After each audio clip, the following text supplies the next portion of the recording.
Oke, kali ini gue bakal ngebahas tentang berita harian Inter di mana kita sedang mengalami jeda internasional 2 pekan. Ada National Leagues untuk tim-tim di Eropa, tim-tim negara Eropa, dan juga ada Piala Dunia penyisir kualifikasi Piala Dunia untuk tim-tim negara Amerika Latin. Berita pertama hari ini ya seperti yang lagi paling kalau gue baca di Twitter itu paling banyak dikomentarin, yaitu tentang banyaknya pemain Inter yang tidak dipanggil lagi ke timnas utama nasional masing-masing ya. Yang pertama yang paling mencolok adalah tidak dipanggilnya Benjamin Pavard ke timnas Prancis oleh Didier Deschamps. Deschamps sangat jelas dari awal bahwa dia menginginkan Pavard untuk bermain di posisi bek sayap kanan seperti yang ia perankan beberapa musim lalu di Bayern Munchen.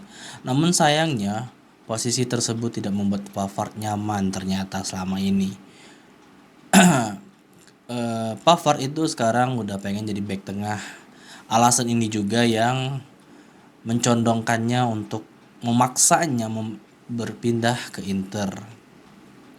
Sampai waktu bursa transfer saat mendatangkan Pavard sendiri yang datang ke Presiden Bayern Munchen kala itu agar langsung merealisasikan dirinya pindah ke Inter. Gue kurang tahu alasan pribadi Pavard kenapa ingin jadi CB, yaitu center back. Tapi yang jelas dia pernah mengatakan bahwa dia merasa lebih nyaman bermain sebagai center back dibandingkan back sayap. Dan ini kalau gue bilang secara pribadi sebuah keuntungan bagi Inter, di mana pemain yang dalam masa prime-nya, umur lagi matang-matangnya. Pavard tuh berapa ya? Pavard itu berusia 28 tahun, dalam usia emas, dan sudah tidak dipanggil timnas. Itu oke banget bagi Inter. Sebuah keuntungan bagi Simone Inzaghi.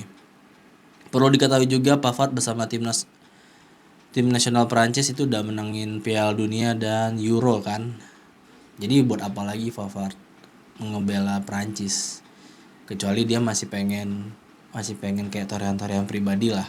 Secara trofi sih Pavard udah dapat semua kan ya.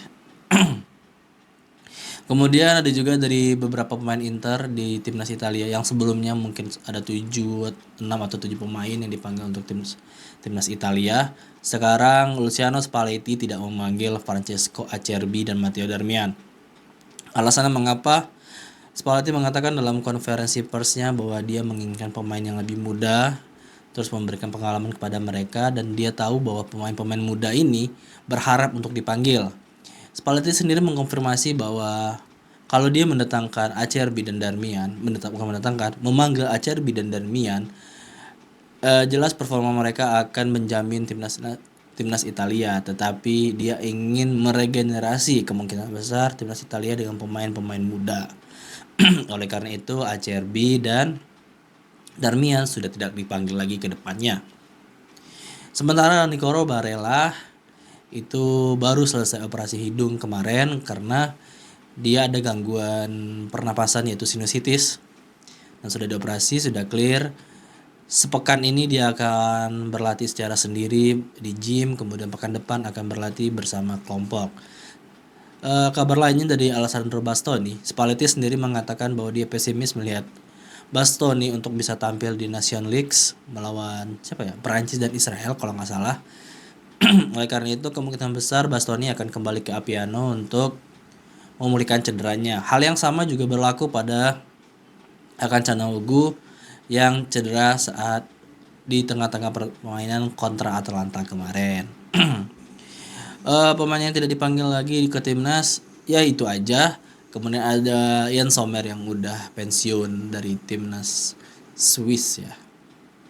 Nah, gue bilang sih sebuah keuntungan bagi Inter dan Simone Inzaghi, tidak banyak kali ini pemain-pemain tim inti yang dipanggil ke timnas senior negara masing-masing. Sementara Inter setelah jeda nanti akan menghadapi AC Monza, pertandingan pertamanya di pekan keempat. Kemudian di tengah pekannya akan menghadapi rematch menghadapi Manchester City, di mana Manchester City adalah lawan yang mengalahkan Inter di final Liga Champions tahun 2023. Oleh karena itu, ini menjadi misi tersendiri bagi Inzaghi dan anak-anak asuhnya yang belum pindah dari klub.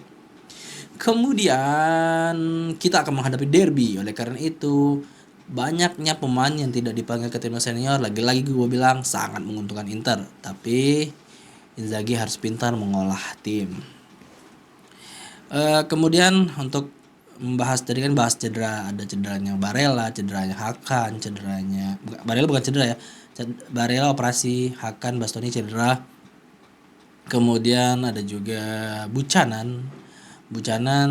Kabarnya dia akan kembali paling cepat akhir Oktober atau awal November untuk beraksi kembali di lapangan. Belum langsung bermain ya, baru mulai berlatih. Oh iya, mengenai pemain yang tidak dipanggil timnas lagi yaitu Stefan de Vrij. Dia tidak dipanggil lagi oleh Ronald Koeman, mungkin karena usianya juga yang sudah tidak muda. Lagi-lagi sebuah keuntungan. Berita berikutnya yang bakal gue bahas yaitu tentang dimana Inter sekarang itu lagi banyak yang dingin Thuram ya. Gue sih berharap Thuram dalam performa terbaiknya ini tidak mengalami cedera ya, agar dia terus menanjak, tidak ada yang menghentikannya. Juga per hari ini Inter akan mengumumkan daftar pemain yang akan berkompetisi di Liga Champions. Juga hari ini Inter akan menyerahkan kepada UEFA para pemain yang akan berkompetisi di Liga Champions musim ini, di mana Inter memiliki keraguan siapa yang akan dicoret salah satu di antara para pemain ini. Kan Inter ada banyak pemain. Satunya harus dicoret dari tim utama karena melebihi batas. Pilihannya yaitu yang jelas Tajon Buchanan dicoret. Nah, pilihan berikutnya yaitu Thomas Palacios atau Joaquin Correa, fucking Korea kalau bahasa Italia. Dimana Inter masih ragu siapa di antara ini yang bakal dicoret. Tapi sebentar lagi kemungkinan akan dihubungi.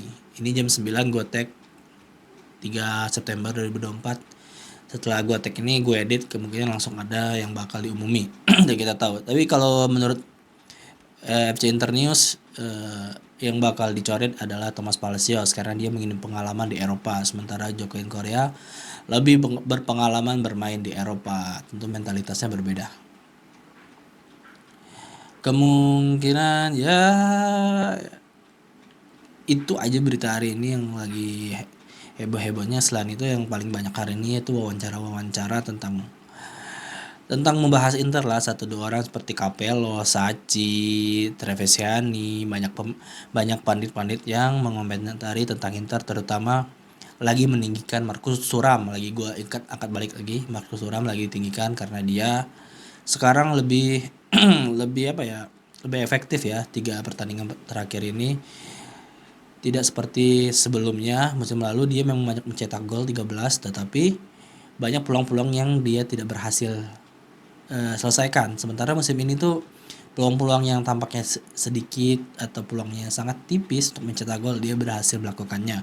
Oleh karena itu banyak orang mengatakan bahwa this is Thuram season, Marcus Thuram 2.0.